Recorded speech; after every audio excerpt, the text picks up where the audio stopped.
ইয়াৰ প্ৰথম অংশহে আজি তোমালোকৰ লগত আলোচনা কৰিম। মৰমৰ ছাত্ৰ-ছাত্ৰীসকল, তোমালোকে পাঠটো উলিয়াই লোৱাচোন। পাঠটোৰ আৰম্ভণিতে তোমালোকে এখন ছবি দেখিবলৈ পাবা। এয়া চোৱা, আমাৰ পৰিৱেশ। উলিয়াইছানে? চোৱা, পাঠটোৰ নাম আমাৰ পৰিৱেশ। আমাৰ পৰিৱেশ। পৰিৱেশ।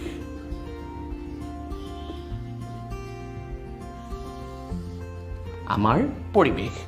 মৰমৰ ছাত্ৰ-ছাত্ৰীসকল, আজি মোৰ ক্লাছৰ এই পাঠটোৰ লগত জড়িত প্ৰধান উদ্দেশ্য হ'ল তোমালোকক পৰিৱেশ সম্পৰ্কে বুজোৱা। পৰিৱেশ মানেনো কি সেই সম্পৰ্কে জনোৱা।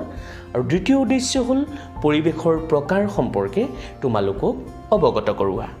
মৰমৰ ছাত্ৰ-ছাত্ৰীসকল, তোমালোকক মই এটা কবিতা শুনাম বুলি ভাবিছোঁ। আৰম্ভ কৰিছোঁ দেই। চোৱাচোন চোৱা, আকাশ চমি থকা দূৰৈৰ পাহাৰখন চোৱা, তাৰে পৰা বৈ অহা মাছ কাছই ভৰি থকা নদীখনিৰ পাৰতে ইখনি পশু পক্ষী কীট পতংগৰ হাবিয়নি, কাষতে এয়া মেটেকা পুনি তৰা দলে নাচি থকা পিটনি, সিপাৰে আকৌ ধাননিৰ কাণতে ওখ চাপৰ সৰু ডাঙৰ খেৰি পকি ঘৰবোৰত মানুহৰ অন্তহীন জীৱন গাথা। ইমানেই আছিল কবিতাটো। ছাত্ৰ-ছাত্ৰীসকল, আশা কৰিছোঁ তোমালোকে শুনিলা। তোমালোকে হয়তো পাইছা। কি পাইছা? মই ইয়াত আকাশৰ কথা কৈছোঁ, মই ইয়াত পাহাৰৰ কথা কৈছোঁ, মই ইয়াতে মাছ কাছৰ কথা কৈছোঁ, হয়নে? মই ইয়াতে নদী বৈ অহা নদী এখনৰ কথা কৈছোঁ, পশু পক্ষীৰ কথা কৈছোঁ, কীট পতংগৰ কথা কৈছোঁ, হাবিয়নিৰ কথা কৈছোঁ, মেটেকা কথা কৈছোঁ, তৰা পুনি দল পিটনি বুলি কৈছোঁ, হয়নে? আকৌ ইয়াতে ধাননিৰ কথা কৈছোঁ, ঘৰৰ কথা কৈছোঁ আৰু মানুহৰ কথা কৈছোঁ। ইয়াতে মই বহুত বস্তুৰ কথা তোমালোকৰ আগত ক'লোঁ। এই বস্তুবোৰ সচৰাচৰ তোমালোকে দেখি আছা, নহয়নে? তোমালোকে চাৰিওফালে দেখি আছা। তুমি চকু মুদাচোন। চকু মুদি অনুভৱ কৰা তোমাৰ চাৰিওফালে কি কি থাকিব পাৰে। তুমি উশাহ লৈ আছা, বায়ু আছে। তুমি থিয় হৈ আছা। থিয় হৈ ক'ত থিয় হৈ আছা? মাটিত থিয় হৈ আছা, হয়নে? তোমাৰ ওপৰত কি আছে? হয়তো ঘৰৰ ভিতৰত যদি আছে ঘৰৰ ছালখন আছে, যদি বাহিৰত আছে আকাশখন আছে, হয়নে? আকৌ তুমি দিনত যদি আছা তেনেহ'লে ৰ'দ আছে, হয়নে? গোটেই কথাখিনি যদি আমি সংগঠিতভাৱে তোমালোকক আগত যদি মই দাঙি ধৰোঁ, তেতিয়াহ'লে মই ক'ব লাগিব যে আমাৰ চৌপাশে থকা ৰ'দ, বতাহ, হয়নে? মাটি, পানী, বায়ু, গছ-গছনি, চৰাই-চিৰিকটি, বিভিন্ন জীৱ-জন্তু, ঘৰ দুৱাৰ, যান-বাহন, ৰাস্তা-ঘাট, এই আটাইবোৰে মিলি যি এক স্বাভাৱিক অৱস্থাৰ সৃষ্টি কৰে, তাকেই আমি পৰিৱেশ বুলি কওঁ। বুজি পালানে?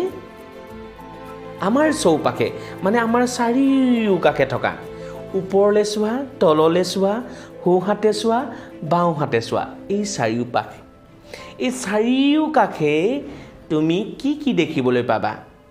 আৰু সেই বস্তুবোৰে মিলি পেলাই এটা অৱস্থাৰ সৃষ্টি কৰি আছে। যিটো অৱস্থাৰ সৃষ্টি কৰি আছে, সেই অৱস্থাটোকেই আমি পৰিৱেশ বুলি কওঁ। ছাত্ৰ-ছাত্ৰীসকল, এতিয়া তোমালোকক মই এটা উদাহৰণ দিওঁ যে এশিঙীয়া গঁড় অসমৰ এটা বিখ্যাত সম্পদ।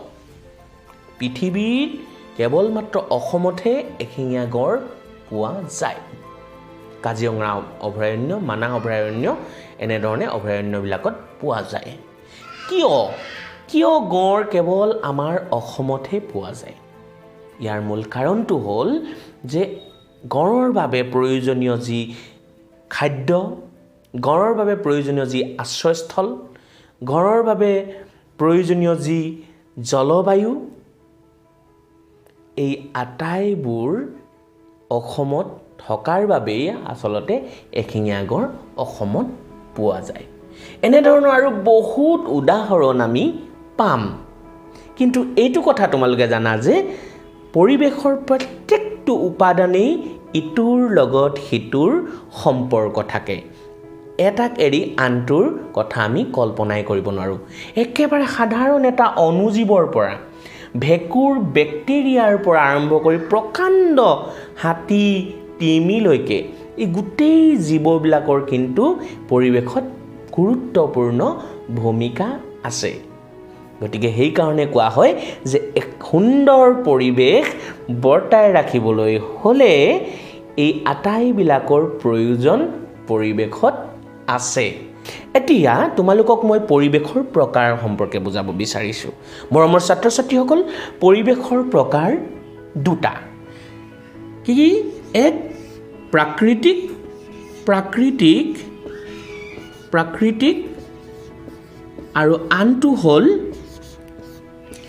মানৱ সৃষ্ট।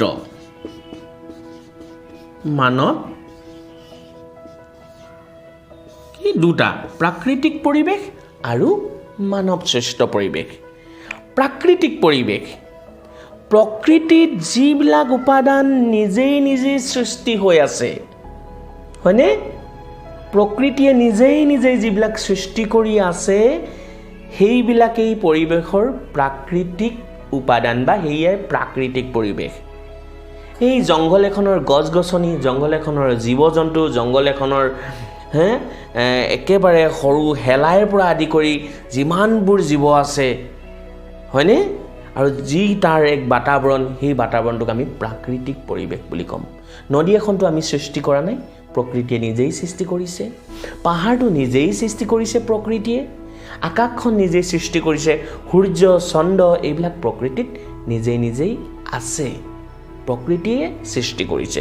গতিকে এইবিলাক হ'ল প্ৰাকৃতিক উপাদান, আৰু সেই উপাদানবিলাকে সৃষ্টি কৰা যি পৰিৱেশ তাক আমি প্ৰাকৃতিক পৰিৱেশ বুলি কওঁ।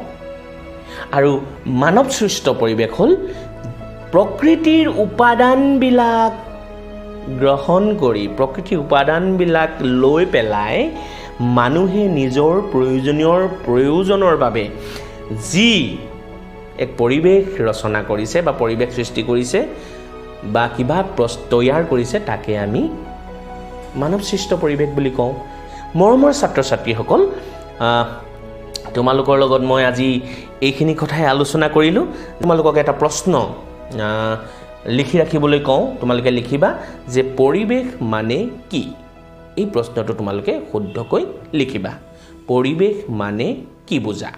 হ'ব? আজিৰ পাঠ মই ইমানতেই সামৰিম বুলি ভাবিছোঁ।